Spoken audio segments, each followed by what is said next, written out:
बिहार विधानसभा चुनाव से पहले एसआईआर का मुद्दा थमने का नाम नहीं ले रहा है। विपक्ष की तरफ से सरकार और चुनाव आयोग पर कई तरह के आरोप लगाए जा रहे हैं। इसके साथ ही जबरदस्ती नामों को काटने का भी आरोप लगाया गया है। वहीं अब चुनाव आयोग ने सुप्रीम कोर्ट में हलफनामा दायर कर अपनी स्थिति साफ कर दी है। चुनाव आयोग ने सुप्रीम कोर्ट में बताया कि बिहार में किसी भी मतदाता से उसका अधिकार नहीं छीना गया है। नोटिस दिए बिना किसी भी मतदाता को वोटर लिस्ट से बाहर नहीं किया जाएगा। ये affidavit association for democratic reforms की याचिका के जवाब में दिया गया है। दरअसल सुप्रीम कोर्ट ने चुनाव आयोग से वोटर लिस्ट से हटाए गए तकरीबन 65 लाख नामों की जानकारी मांगी थी, जिस पर चुनाव आयोग ने कहा है कि वो हर वोटर को शामिल करने के लिए पूरी कोशिश कर रहा है। साथ ही अपील के लिए 2 स्तर की व्यवस्था भी बनाई गई है। बिहार में चल रहे एसआईआर के दौरान गलत तरीके से नाम हटाए जाने को रोकने के लिए सख्त निर्देश जारी किए गए हैं। चुनाव आयोग ने सुप्रीम कोर्ट को बताया कि 7 करोड़ 89 लाख मतदाताओं में से 7 करोड़ 24 लाख लोगों ने अपने नामों की पुष्टि या फॉर्म जमा किए हैं।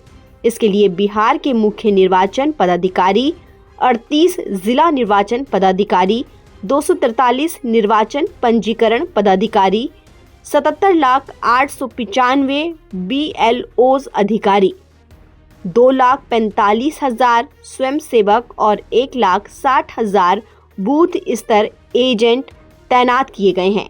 साथ ही राजनीतिक दलों को समय समय पर छूटे हुए मतदाताओं की लिस्ट दी गई है, ताकि समय रहते नाम जोड़े जा सके। और बिहार से बाहर रहने वाले मतदाताओं के लिए भी अखबारों में 246 विज्ञापन दिए गए हैं। दरअसल एसआईआर के पहले चरण के बाद ये बात सामने आई थी कि एडीआर ने गलत तरीके से 65 लाख मतदाताओं को बाहर कर दिया है, जिसके बाद 6 अगस्त को सुप्रीम कोर्ट ने चुनाव आयोग को हलफनामा दाखिल कर जवाब मांगा था।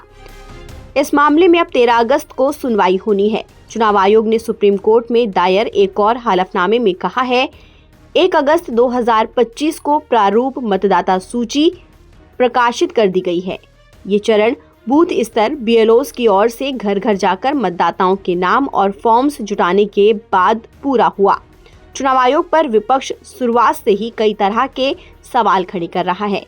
1 अगस्त को चुनाव आयोग ने ड्राफ्ट वोटर लिस्ट जारी की थी।